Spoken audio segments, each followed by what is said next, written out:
They were giants, covered in ice-thick fur, armed with tusks as long as a man's body. They ruled the tundra for millennia. And yet, somehow, against all odds, we hunted them. No claws, no fangs, just fire, stone, and something new. A mind that could remember, imagine, and plan. This isn't just a story of survival. It's the moment we became predators. The moment we defeated the impossible. Before we begin, don't forget to subscribe to Prehistoric Shadows for cinematic journeys into deep time. Like this video if you believe the past still echoes in us. And drop a comment. Was our first great victory also our first irreversible loss? Now, let's return to the ice. Before there were cities, before there were kings, before even the first spoken name, there was ice. And in that ice walked colossus, mammoths, mastodons, woolly rhinos, beasts too large for memory, too powerful for myth alone. They didn't roam like animals. They moved like mountains, slow, deliberate, unstoppable. Their tusks were longer than spears, their hides thicker than armor. And when they passed, the earth itself seemed to hold its breath. To the early humans, these giants weren't just danger, they were everything. Meat, warmth, bone, rope, and death if you got it wrong. To face one of them was not a test of courage. It was a fact of life, a necessity. You didn't hunt them because you wanted to. You hunted because if you didn't, you wouldn't survive the winter. But then, something shifted. A new kind of predator appeared on the frost. Not faster, not stronger, not braver, just colder. Colder in thought, colder in calculation. Homo sapiens. We were small, bare, unimpressive. But inside our fragile skulls burned something the giants had never faced. Imagination. We could wait. We could watch. We could plan. And that made all the difference. This was the beginning of a new kind of power. Not born in muscle, but in mind. We weren't meant to survive the Ice Age. Our bodies said as much. No claws. No fur, no armor against the cold, just skin, bone, and breath that froze as it left the mouth. The world was brutal, and it didn't care if we lived or died. But we had something ancient, something almost unnatural, fire. It didn't come from us. We stole it, from lightning, from volcanoes, then carried it like a secret through endless nights. At first, it warmed us. Then it fed us. But soon, it began to think with us. We used it not just to survive, but to change the rules. We burned grasslands, not by accident, but by design. Flames swept across the plains, driving terrified herds toward cliffs. They didn't understand what was happening, but we did. We held torches, not just for light, but as weapons of chaos. We learned how to shape fear itself, to turn it into a tool. And in that flickering glow, we saw something terrifying. Not just the eyes of a beast, but the edge of what nature had allowed and what we were about to violate. Fire gave us more than warmth. It gave us power. Power over beasts. Power over fate. Power over the natural order itself. And once we saw what it could do, we never looked back. Out on the wind-scoured steppes of Eastern Europe, beneath layers of frost and time, archaeologists began finding something strange. Circles, not made of stone, but of bones. Massive bones, mammoth skulls, curved tusks still locked in position, spines, femurs, ribs as long as a man's body.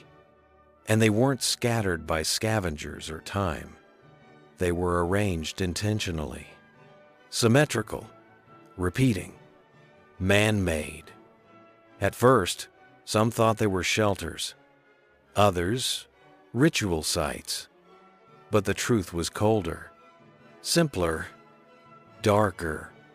They were traps, corrals of death, walls not to keep prey in, but to channel them in, to confuse, to corner, to kill. This was no random act of survival. These weren't men chasing food across the ice. They were laying blueprints, designing outcomes, turning open tundra into controlled slaughter. The hunters had become engineers. The game didn't stand a chance. This was the first time in history that man didn't wait for nature to provide. He forced its hand. He reshaped the land itself, not for shelter, but for conquest. In bone and blood, he drew a line across the earth. From here on, we decide who lives. In the quiet hills of Dolny Viestanis, what looks like a peaceful meadow hides something far older and far more brutal. Beneath the soil lie the remains of a battlefield, not between armies, but between man and beast. Hundreds of mammoth bones rest here, some shattered clean through, as if struck by overwhelming force. Others are scorched black, burned by flames that died out thousands of years ago. Scattered among the bones are flint tools, still sharp in places, spear points snapped in two, ashes from ancient fires, cold now, but once the center of planning, precision, and death. This was no scavenger's feast, no desperate ambush. It was something more deliberate, an execution ground. Dozens of mammoths, killed in one place, not by accident, but by design. You could almost feel the coordination, the teamwork. One group herding, another waiting in silence.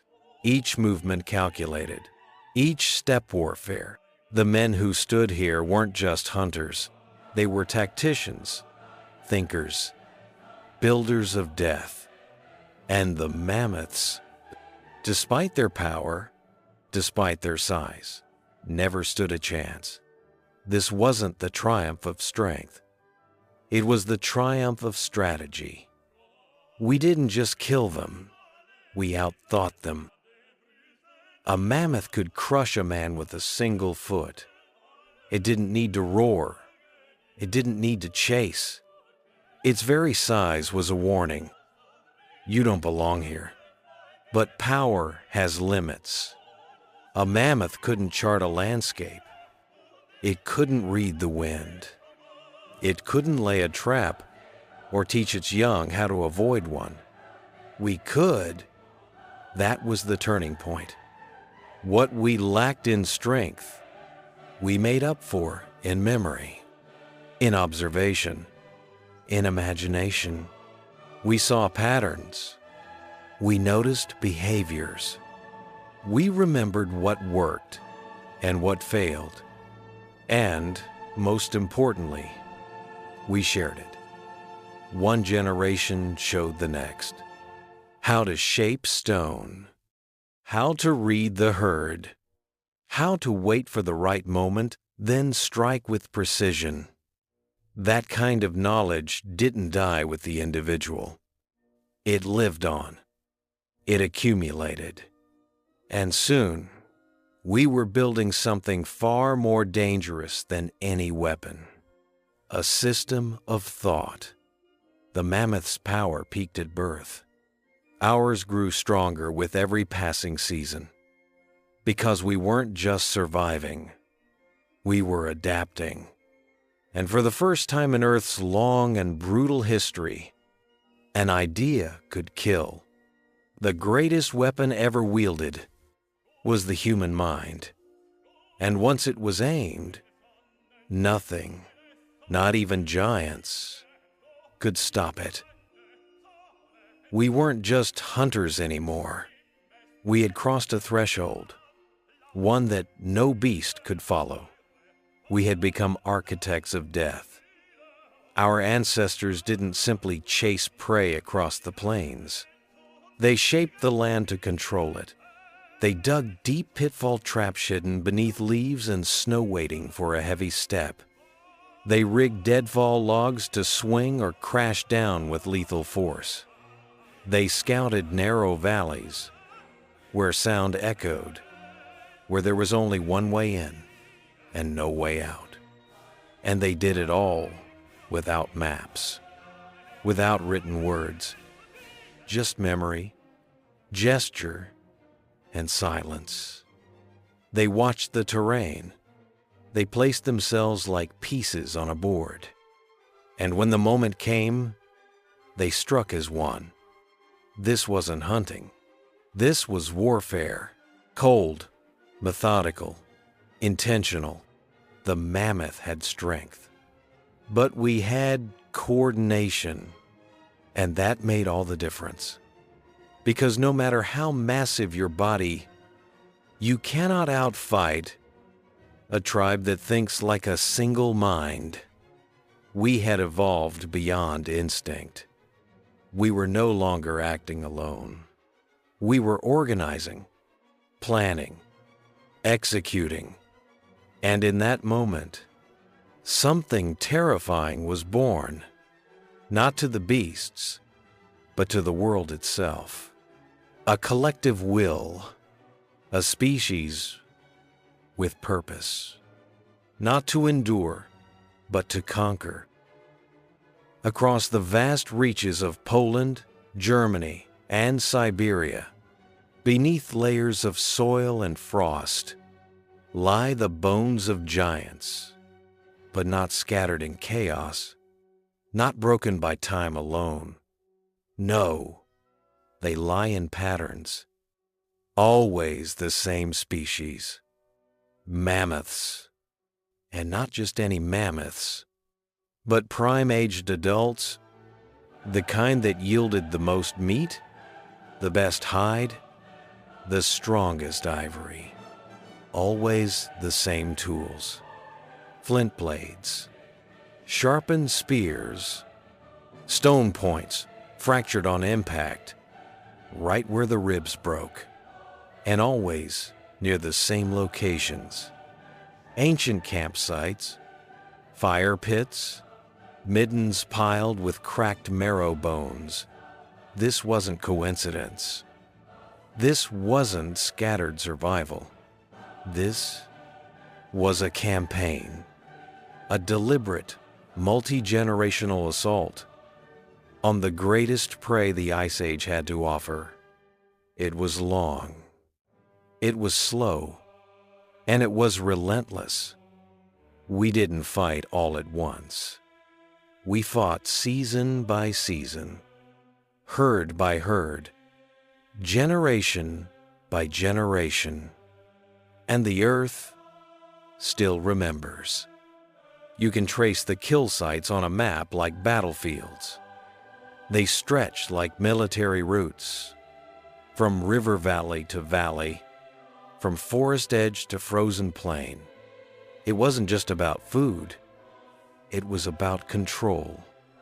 Because for the first time, one species wasn't just reacting to nature, it was strategically dismantling it. And in the bones left behind, in the scars carved into ancient landscapes, The message is still clear. We came. We hunted. We won. We don't know the place. We don't know the hour. But somewhere on a frozen plain or in a wind-swept gorge, the last mammoth fell, not to sickness, not to the slow toll of time, but to something far colder: strategy, a thrown spear, a misstep into a pit, a torch waved in the right place, at the right time. We'll never know the final blow, only that it came not from nature, but from us.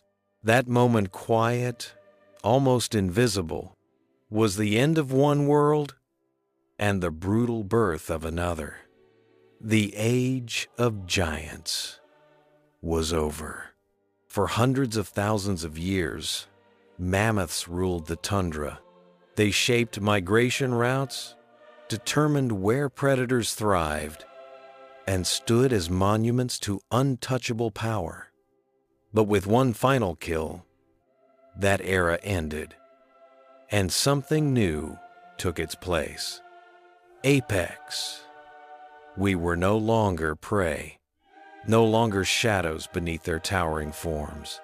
We had become the dominant force, not by strength, but by thought, by fire, by patience. The tundra that once echoed with trumpets and thunder now echoed with our footsteps. We had outlived the impossible. And in doing so, we stepped into destiny. Because once the last mammoth fell, there was no more balance. There was only man. Beneath the frozen crust of the Arctic, where the ground has not thawed in tens of thousands of years, the dead are still waiting. Mammoths entire, intact, preserved not in stone or ash, but in ice. Hair still clings to their bodies, matted, pale, curled by time. Skin still stretches across muscle. Even the grass in their stomachs remains, half chewed, frozen mid-meal. It's not a fossil, it's a moment stopped. But among all the haunting details, one stands above the rest. Flint, wedges of human stone, still embedded deep in rib cages, still lodged in vertebrae, still sharp. A weapon that never left its mark behind, because the mark is still there. No rust, no decay, just impact, just intention. They didn't die by cold. They didn't collapse from age. They were hunted, and the proof is as clear today as it was 40,000 years ago. It's our signature, carved not in writing, but in trauma, in force, in design. Long after their breath stopped, long after the fire pits cooled, the bones remembered. And now the ice remembers too. Each time one of these bodies emerges from the permafrost, it brings a question with it. What did we leave behind? What have we forgotten? And what will still be there long after we're gone? We didn't just kill them, we erased them, one by one, herd by herd. Over generations of hunts, their thunder faded from the plains. The earth grew quieter, not by accident, but by design. And in that silence, something inside us began to shift. We had spent thousands of years surviving, fleeing, hiding, praying that the beast would not hear us, or see us, or smell our fear. But after the last mammoth fell, there was no longer anything to fear. And when you stop being prey, you start becoming something else. We no longer crept through the dark. We stepped into it, looking, seeking. We hunted not just to eat, but to dominate, to test ourselves against the world, and win. The mammoths were the first, but they would not be the last. We turned our gaze to forests, to rivers, to oceans, and soon no corner of the planet was untouched by us. This was our first victory, and with it came our first taste of control, of reshaping the world to our will. And once that door was open, we didn't close it. The Ice Age giants were not just victims of extinction, they were the first to fall in a much longer conquest. A conquest we're still carrying out, because the most dangerous thing we ever hunted wasn't the mammoth. It was the feeling we got when we won. The mammoths gave us more than meat, more than fat for firelight or hide for shelter. They gave us something human. They gave us story. Before language had form, before symbols had sound, their massive bodies moved through our memories like living gods. They were the first legends. Their hunts became tales whispered around fire. Their tusks became totems. Their bones, monuments, and through them, we learned how to remember. Some cultures buried ivory beside the dead, as if guiding the soul into the next world. Others etched their forms into cave walls. Massive beasts, captured in motion, painted not in celebration, but in reverence. These weren't just animals. They were symbols, bridges between man and mystery, between the known and the sacred. Their death wasn't just an event. It became ritual, a shared experience, a binding force. The hunters didn't just take life. They gave it meaning. They transformed survival into ceremony. In that transformation, the mammoth became more than prey. It became legacy, a figure that lived on not just in bones or DNA, but in the human imagination. Because long after the last trumpet faded, long after the last giant fell, we were still telling their stories. And stories become civilization. We didn't inherit the earth. We took it, not with roars or wars, but with something colder, more deliberate, more lasting. We took it with fire, with tools, with patience. We didn't storm the world. We crept through it step by step, changing it as we moved. The mammoths didn't die because we hated them. We didn't wipe them out of cruelty or conquest. They died because we were becoming something new. Not animals struggling against the cold, not wanderers hoping the next herd would come. We were becoming civilization, and civilization always comes at a cost. It begins small, with a sharpened stone, a well-placed trap, a fire that burns through the night. But it ends with something bigger: control, territory, ownership. The mammoths stood at the edge of that transformation.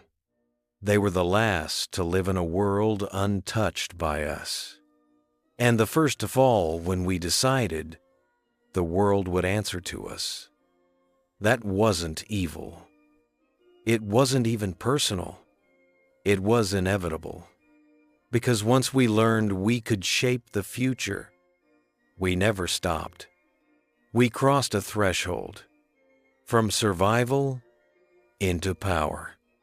And the first price paid for that power was a giant, We came from the dark, naked, cold, fragile, surrounded by giants, and yet we rose, not because we were the fastest or strongest, but because we saw patterns. We remembered. We hunted together. The Ice Age didn't make us. We made ourselves inside it. And when the last giant fell, something else stood up in its place. Us. At Prehistoric Shadows, we believe, history is not written with ink. It is written in ash, in scars, in DNA, and in the bones of the impossible. We don't just tell stories of the past, we excavate them, piece by piece, truth by uncomfortable truth. The megafauna may be gone, but the echoes of that hunt live on, in the firelight of our memory. Subscribe to Prehistoric Shadows for cinematic journeys into deep time, where extinction meets origin and man becomes more than myth.